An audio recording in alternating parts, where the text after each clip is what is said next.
Hello everyone. Today we'll introduce our senior design project, which is personal solar powered vehicle. But first, let me tell you something. Why we chose this topic? From where we got this idea? Why a personal solar powered vehicle? I'm from Kuwait, which is located in the Middle East. And for the people who doesn't know Middle East has strong sunlight power like here in US. So we have combined the weather here between US and Middle East, and we see that we can build something very useful for these societies. Like this vehicle has a solar panel at the bottom, and when the sunlight sets on the solar, the vehicle will move. So for the motivation, the first thing, when we're gonna build this vehicle, we want to reduce the carbon caused by the transportation. The second thing, to promote the solar technology. Because we have a vision, like after 5 years or maybe 10 years, there's some companies and some people going to use this kind of power for their project because it's a constant power. And also there's some consideration like the size and the weight. The weight for them is going to be like less than the car. In addition, our design has to be durable for a long term, has a low cost manufacturing, maximized mile per charger. So there are many competitions out there that promotes solar technology and vehicle applications. For example, you got the American Solar Challenge and the British Solar Challenge. However, the goal of these competitions is to create a lightweight, aerodynamic vehicle that can go long distances. And normally the cost to manufacture one of these vehicles is at least $12,000 per basic model.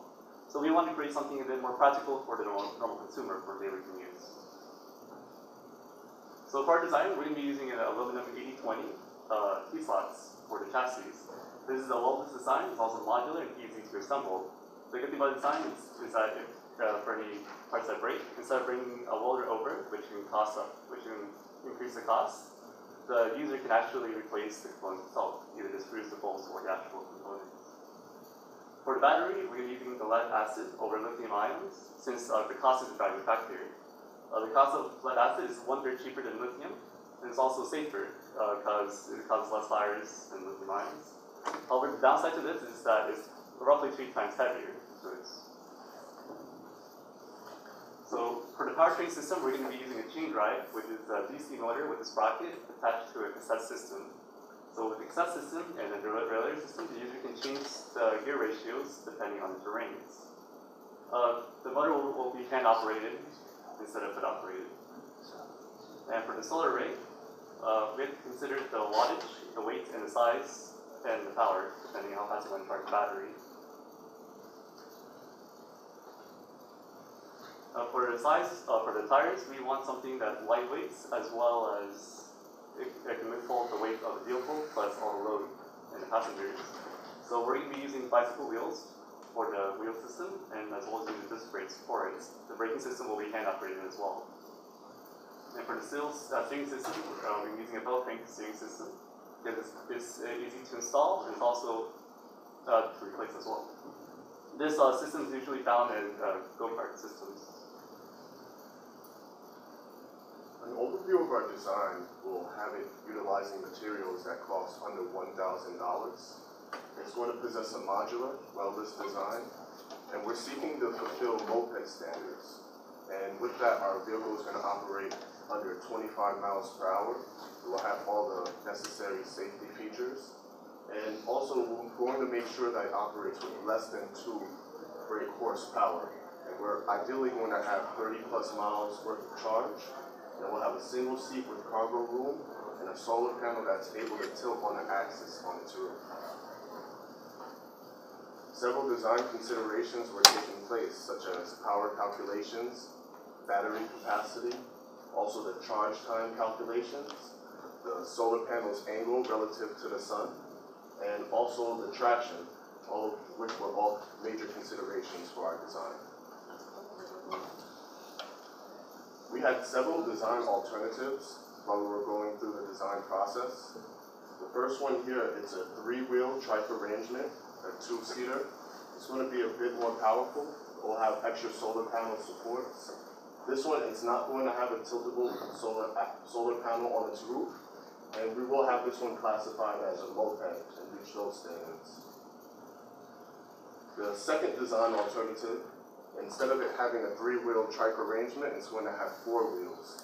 And this one will be more powerful, but instead of it being classified as a moped, it will be classified as a low-speed electric vehicle. And that's going to have us have to install a roll cage, windshield, seatbelt, all to reach those classifications. Now the final design that we are going to implement and that we did decide on will have the tiltable solar panel on the roof. It's going to be the 3-wheel trike arrangement. We decided the moped standards are going to be easier to reach over the time frame of this project, so we're going to continue with that. And the final specifications will have it with a 24-volt, 500-watt AC motor.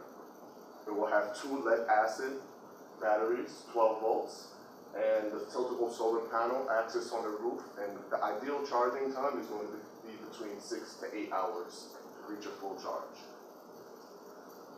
And keeping a global perspective in mind, we're going to have a user manual in several different languages, English, Spanish, and Arabic, and also French. And we're also going to have our vehicle be economically competitive globally. That's why we're trying to have the material cost as low as possible. So our design, we're going to use standards, for example, the ANSI SAE IEEE for the material properties as well as the setup for the electronics. We're going to follow the flooded statutes for both classifications, so this includes the safety features. And also the ISO standards for the safety specifications and road operating characteristics. So overall, our design will reduce the amount of fossil fuel dependence. However, the user has to be aware of how to properly dispose the battery to still lead acid, and proper disposal of the battery can, the acid can, when the soil or the water can cause health issues in the future. And as you can see, we separated the work in the spring semester, and hopefully in the summer we're gonna start working to build our vehicle. And at the beginning of the fall, we're gonna test our vehicle and how it will work. For the conclusion, as we discussed, these are our design goals. And for the future work, we will perform to promote the stress simulation and the bolt frame and the wheels, as well as load the simulation to optimize chases. This is our senior design project, and thank you for listening.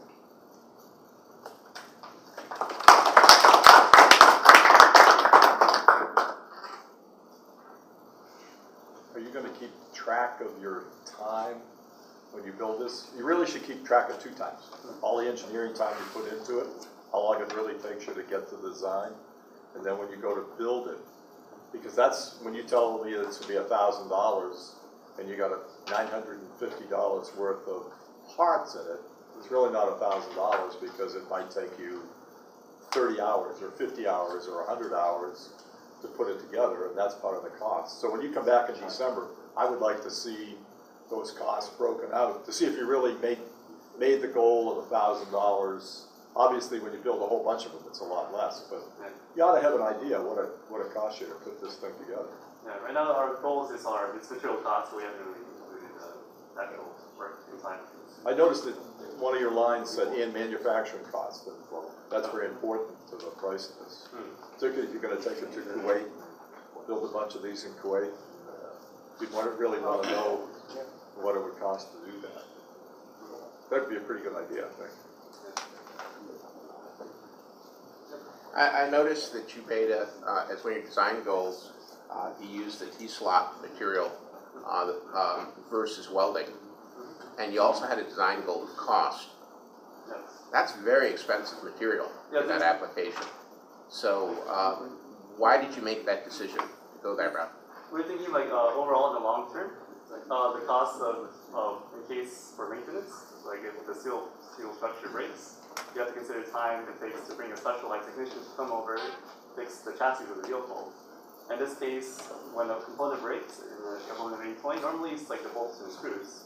So with that, the customer can just order spare parts, and they themselves can repair it. So in the long term, the cost will be low, but the initial cost will be higher. Have you priced out what it would cost to buy enough material of the T?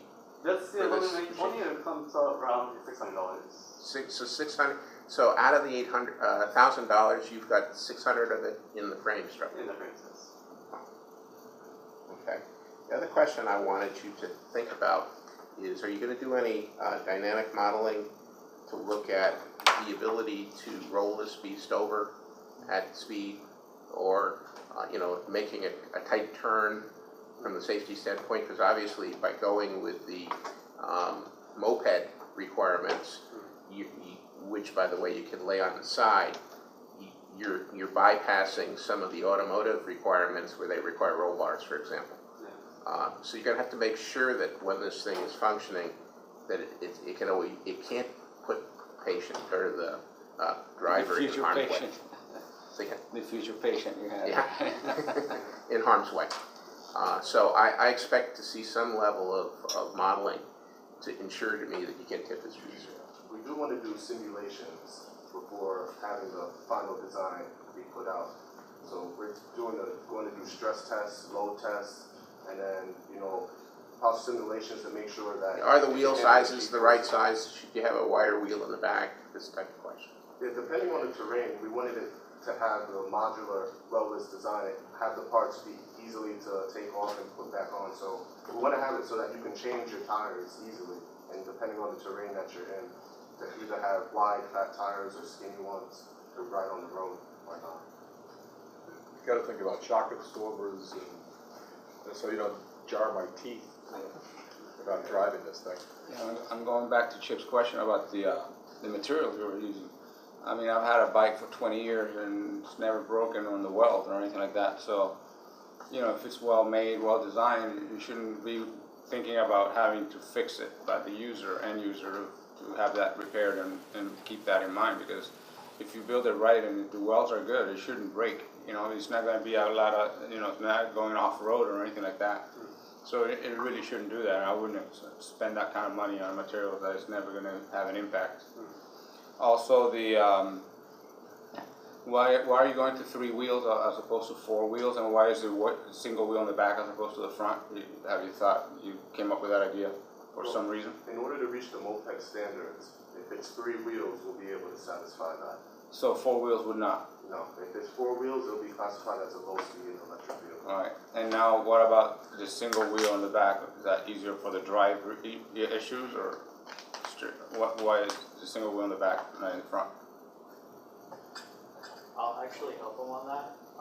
If you have the wheel in the front, it's a stability issue, whereas if you have it in the back, the vehicle is more stable. That's why a lot more motorcycles are now putting the wheels. Yeah, I've seen both. Back. Yeah. So it's a stability Okay. concern. And also, instead of powering this one wheel, only one wheel, or it's less material if we just, Sure. spin one wheel instead of both of them. Right. Less components.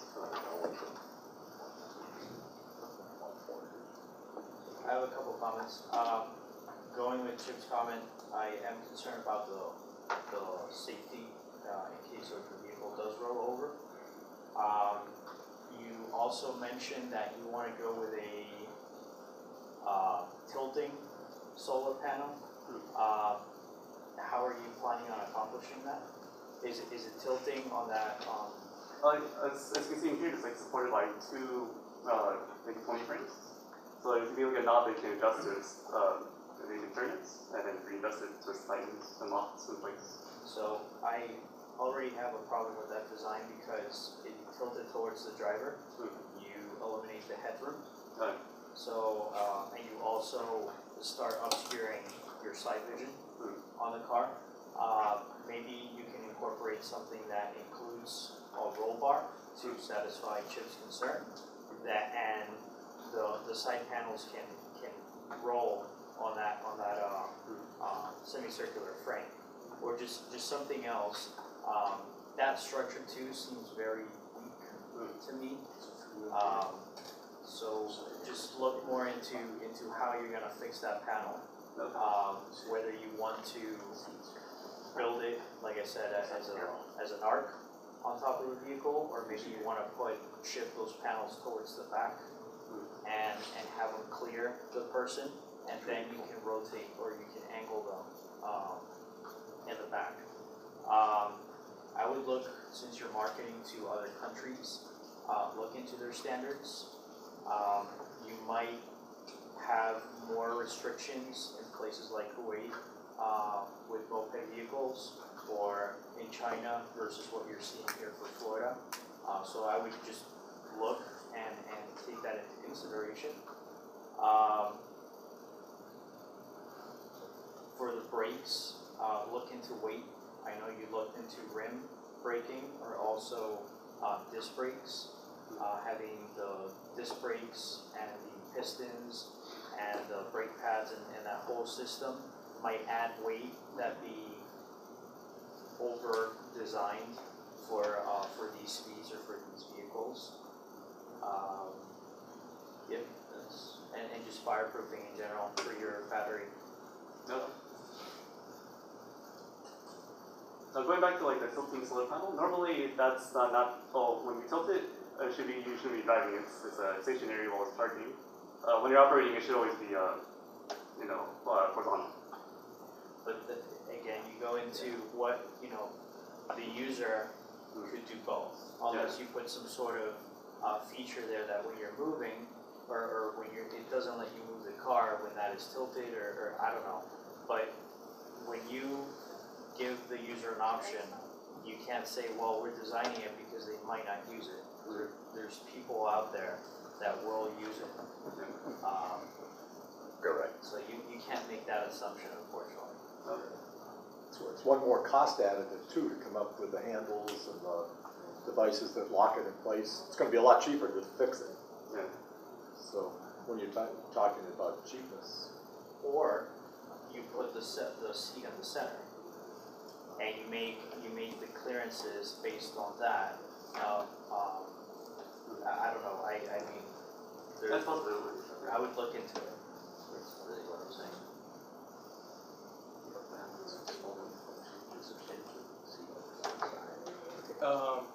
I have a question. It goes to your motivation when you talk about reducing the carbon footprint due to transportation, and then in your statement you talk about having created a vehicle to reduce the reliance of fossil fuel.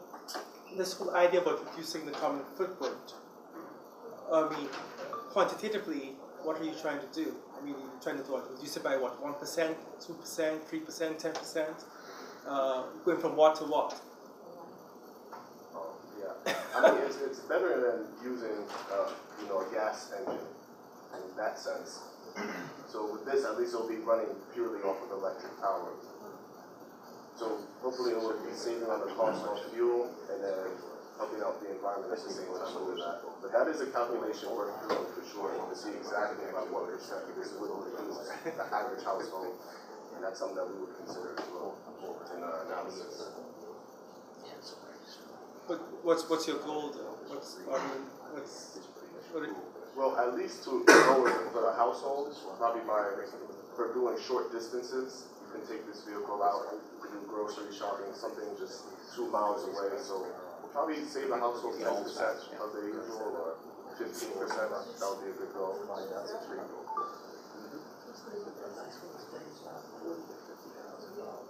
One last thing. Really reconsider your material.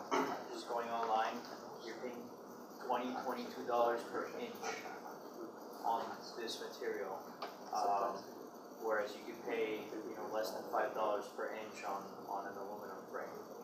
So you can even do for your own a cost analysis and say, well, if we go with the aluminum frame, this is no longer a vehicle that we're targeting to go up to 1,000.